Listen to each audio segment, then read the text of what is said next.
हर हर महादेव सभी को। 12 ज्योतिर्लिंगों में से चतुर्थ ज्योतिर्लिंग ओंकारेश्वर है। यह मध्य प्रदेश के खंडवा जिले में स्थित है। यहाँ 2 ज्योतिर्लिंगों की पूजा की जाती है, ओंकारेश्वर और अम्लेश्वर। शिव पुराण की कोटि रुद्र संहिता के 18 अध्याय में इसका वर्णन मिलता है।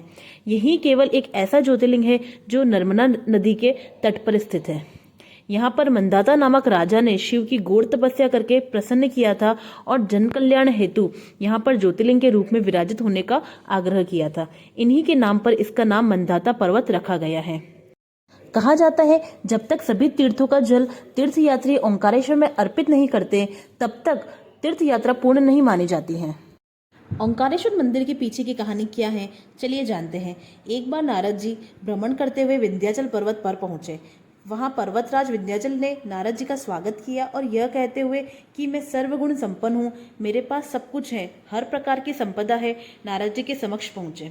नारद जी ने विंध्याचल की अभिमान युक्त बातें सुनकर लंबी सांस खींचकर चुपचाप खड़े रहे। तब विंध्याचल ने नारद जी से पूछा कि आपको मेरी कौन सी कमी दिखाई दी जिससे देखकर आप लंबी सांस खींची। तब नारद जी ने कहा कि तुम्हारे पास सब कुछ है, किंतु तुम सुमेरु पर्वत से ऊंचे नहीं हो। उस पर्वत का भाग देवताओं के लोकों तक पहुंचा हुआ है और तुम्हारे शिखर का भाग वहां तक कभी नहीं पहुंच पाएगा। ऐसा कहकर नारद जी वहां से चले गए, लेकिन वहां खड़े विंध्याचल को बहुत दुख हुआ और मन ही मन शोक करने लगे। तभी से विंध्य पर्वत ने शिव भगवान की आराधना करना शुरू कर दिया। जहाँ पर साक्षात ओमकार विद्यमान है वहाँ पर उन्होंने शिवलिंग स्थापित किया और लगातार प्रसन्न मन से 6 महीने तक पूजा की। इस प्रकार शिव भगवान अति प्रसन्न हुए और वहाँ प्रकट हुए। उन्होंने विंध्य से कहा कि मैं तुमसे बहुत प्रसन्न हूँ और तुम कोई भी वरदान मुझसे मांग सकते हो।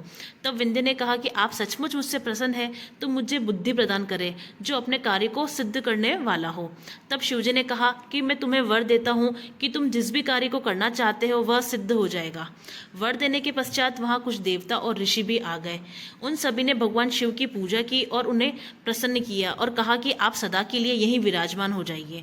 शिव भगवान अत्यंत प्रसन्न हुए। लोक कल्याण करने वाले भगवान शिव ने उन लोगों की बात मान ली और वह ओमकार लिंग 2 लिंगों में विभक्त हो गया। जो पार्थिव लिंग विंध्य के द्वारा बनाया गया था वह परमेश्वर लिंग के नाम से जाना जाता है और जो भगवान शिव जहाँ स्थापित हुए हैं वह लिंग ओमकार लिंग कहलाता है। परमेश्वर लिंग को अमलेश्वर लिंग कहा जाता है और तब से ही दोनों शिवलिंग जगत में प्रसिद्ध हो गए। वीडियो पसंद आई है तो शेयर करें और कमेंट में हर हर महादेव जरूर लिखें। हर हर महादेव।